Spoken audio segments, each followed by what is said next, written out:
வந்து அன்னைக்கெல்லாம் மண்ணு சட்டியில் சோறாக்குனாங்க.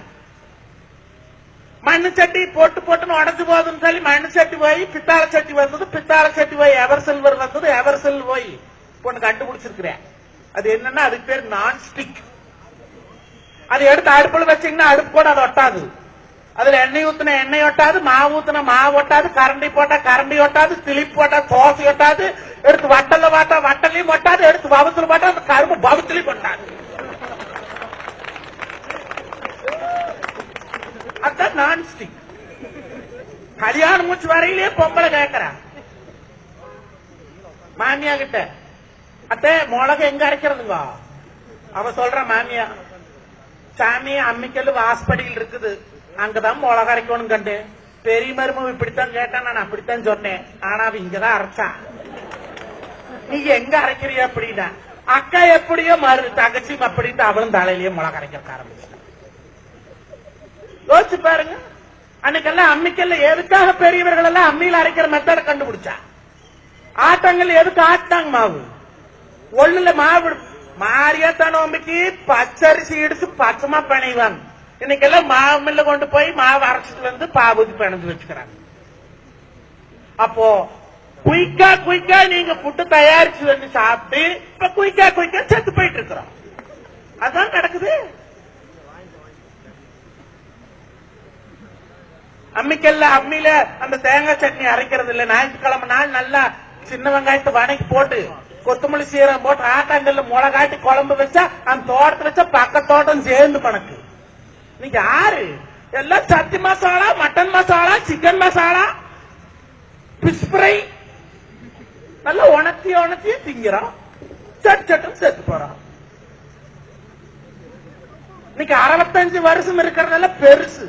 இன்னும் எங்க காலத்துல எல்லாம் பாத்தீங்கன்னா 45லயே பீஸ் போயிடும். முன்னெல்லாம் ஒண்ணு கொண்டு சந்தோஷிட்டா என்ன பேசுவாங்க? நல்லா இருக்கிறியா, எப்படி இருக்கிறேன்னு.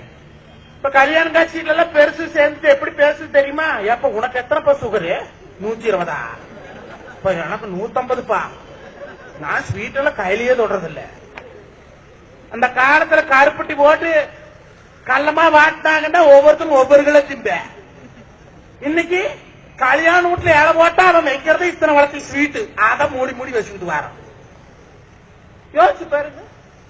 அப்போ நாட்டு சக்கரைக்கு மவுசு போச்சு, கருப்பட்டிக்கு மவுசு போச்சு, எல்லாம் போய் அஸ்கா சக்கரை வந்தது.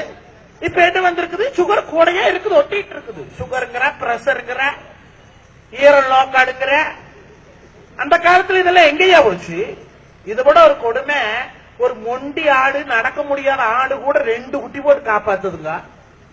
இவன் நல்லா கை கால தேரமா நல்லா காங்கால எடுத்து தின்னு விட்டு ஒன்ன பெத்துக்கிறானுங்க. கேட்டா அந்த ஒண்ணுக்கு மேல படிக்க வைக்க முடியாது, அந்த ஒண்ணுக்கு சொத்து சம்பாரிச்சு வைக்க முடியாது.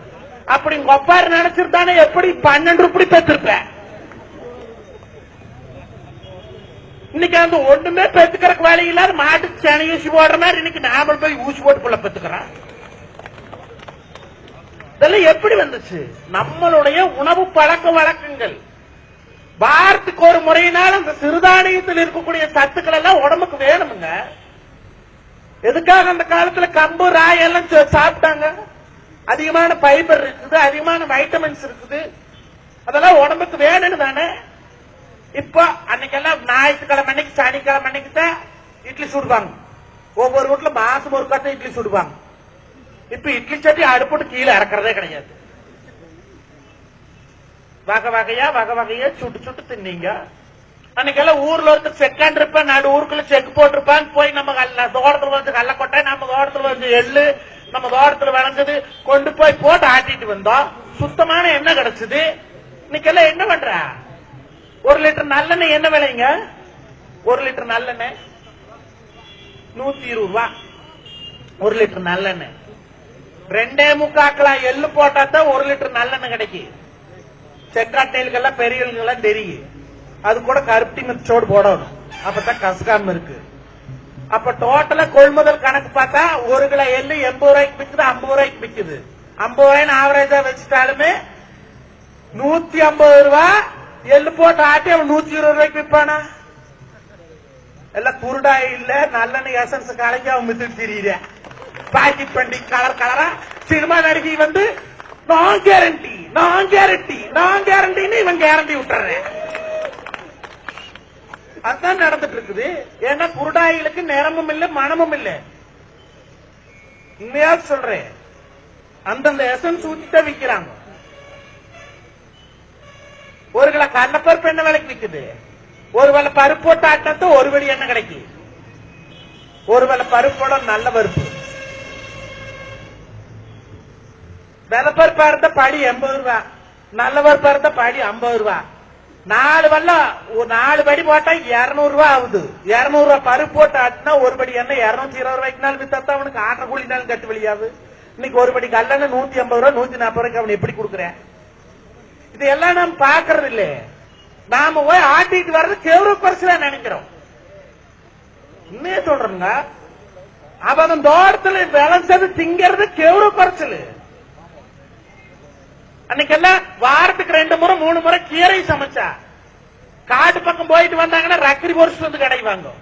அது களி கலர் தின்னா அவ்வளவு ருசியா இருக்கு. இன்னைக்கு எந்த பொம்பளை களி கலர் தெரியுது? கம்மஞ்சோறு சட்டியில அரைச்சு ஆக்க தெரியுமா? குக்கர்ல வச்சுட்டு கம்மஞ்சோறு முடிஞ்சது. அப்போ இப்படி நாமளே அவசர அவசரமா போயிட்டு இருந்தோம்னு சொன்னா, நாமளே 150 கிலோமீட்டர் ஸ்பீட்ல போறோம். அப்ப நம்ம குழந்தை எத்தனை கிலோமீட்டர் ஸ்பீட்ல போவா? ஏன்னா தாய் 16 அடி வந்தா குட்டி 32 அடி வாயும் இல்ல. நல்ல பழக்கங்களை குழந்தைகளுக்கு நாம் சொல்லிக் கொடுக்கணும். அதுதானே கோடி கோடியா பணம் சம்பாரிச்சு வச்சா